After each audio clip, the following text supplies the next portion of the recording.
Gorillas are the largest primates on Earth. They weigh up to 400 pounds. Their testicles are the size of a kidney bean. A chimpanzee weighs 1/10 as much and has testicles 10 times larger. That difference is not random. It is not an accident of anatomy. It is one of the most precise pieces of information in evolutionary biology. And what it tells you about how each species lives, competes, and survives is something no textbook ever made interesting enough to explain properly. Let's start with what testicle size actually measures. It doesn't measure dominance, it doesn't measure testosterone, it doesn't measure anything you'd probably guess. What it measures is sperm competition. The idea is straightforward once you hear it. If a female of a species mates with only one male, that male's sperm has no competition. It just needs to exist. There's no race, no rival. The testicles only need to produce enough sperm to do the job, and they don't need to be large to do it.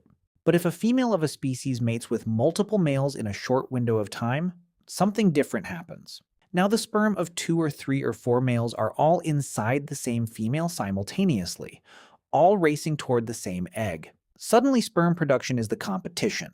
The male who produces the most sperm, the fastest, with the best swimmers, wins. And over millions of generations, natural selection rewards the males who can produce more. Bigger testicles, more sperm, better odds.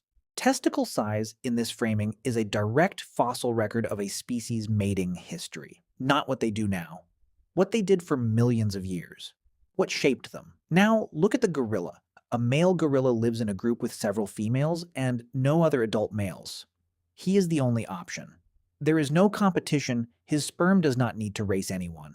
Evolution had no reason to build large testicles because large testicles would have provided no advantage. The kidney bean is enough. What the gorilla invested in instead was size, intimidation, the chest beating, the silver back, the sheer physical mass that keeps other males away entirely. The gorilla doesn't win the sperm competition, he prevents it from happening. Now look at the chimpanzee. A chimpanzee female in estrus will mate with most of the males in her group, sometimes dozens of times a day with different partners. The males all know this. They cannot prevent it. What they can do is produce more sperm than their rivals. And over millions of years, that is exactly what natural selection built them to do. A chimpanzee's testicles account for roughly 0.3% of its total body weight. By comparison, a gorilla's account for 0.02%. The difference is not subtle. It is the difference between a species that competes physically for exclusive access and a species that competes biologically after the fact. Then there are the gibbons. Gibbons are small apes that form strict monogamous pairs. One male, one female for life. They sing to each other every morning, a duet that announces their bond to the forest. Their testicles are even smaller relative to body size than the gorillas, because they don't need them to be large. There is no competition. There never has been. The gibbon's anatomy is the quietest possible confirmation of its faithfulness. And then there are the bonobos. Bonobos are as closely related to humans as chimpanzees are. They are also one of the most sexually active primates on Earth. Bonobos use sex to resolve conflicts, establish bonds, reduce tension, and greet each other. Multiple males mate with the same females regularly. Their testicles are large, their sperm competition is intense, and their social structure is remarkably peaceful because they've found a way to resolve conflict that doesn't require anyone to get hurt. Now, here is where it gets personal. Human testicle size sits between the gorilla and the chimpanzee, closer to the gorilla end, but not at it. Roughly 0.079% of body weight, if you're curious. That number places us in an interesting evolutionary position. Not as monogamous as the gibbon, not as promiscuous as the chimpanzee, somewhere in the middle, which is exactly what anthropologists believe human mating history looks like. A species that evolved in small mixed groups with some pair bonding, some competition, some faithfulness, and some of everything else. Our testicle size is a record of all of it.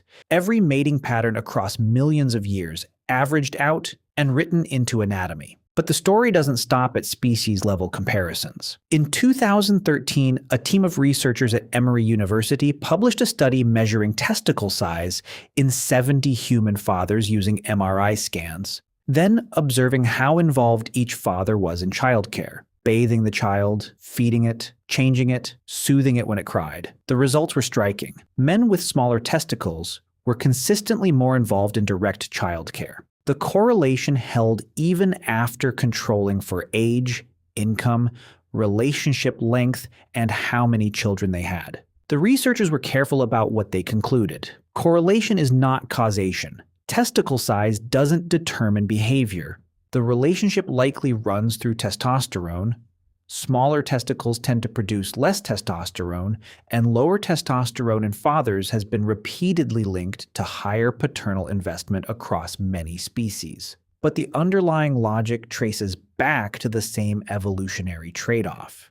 Resources spent on sperm production are resources not spent on parenting. The body makes a choice over evolutionary time about where to invest. That choice is visible.